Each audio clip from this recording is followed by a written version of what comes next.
গল্প। একদিন একটি ছোট গ্রামে রাহিম নামে একটি ছেলে থাকত। রাহিম খুব গরিব পরিবারের ছেলে ছিল, কিন্তু তার স্বপ্ন ছিল অনেক বড়। সে একদিন বড় হয়ে শিক্ষক হবে এবং গ্রামের সব বাচ্চাদের পড়াশোনা শেখাবে। প্রতিদিন সকালে রাহিম স্কুলে যেত, কিন্তু তার বই ছিল পুরনো আর খাতা খুব কম। তবুও সে মন দিয়ে পড়াশোনা করত।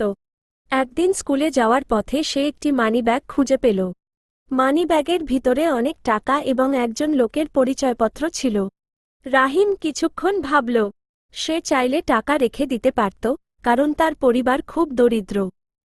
কিন্তু সে জানত অন্যের জিনিস নেওয়া ভুল। তাই সে পরিচয়পত্র দেখে লোকটির বাড়ি খুঁজে বের করল এবং মানিব্যাগ ফিরিয়ে দিল। লোকটি খুব খুশি হয়ে রাহিমকে কিছু টাকা দিতে চাইল, কিন্তু রাহিম টাকা নিতে রাজি হল না।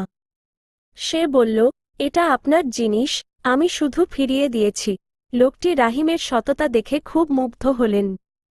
পরে তিনি রাহিমের পড়াশোনার সব খরচ চালানোর দায়িত্ব নিলেন। বছর কয়েক পর রাহিম সত্যিই একজন শিক্ষক হল। সে গ্রামের সব গরিব বাচ্চাদের বিনামূল্যে পড়াত। সবাই তাকে খুব ভালোবাসত। গল্পের শিক্ষা: সততা মানুষের জীবনে একদিন না একদিন সফলতা এনে দেয়।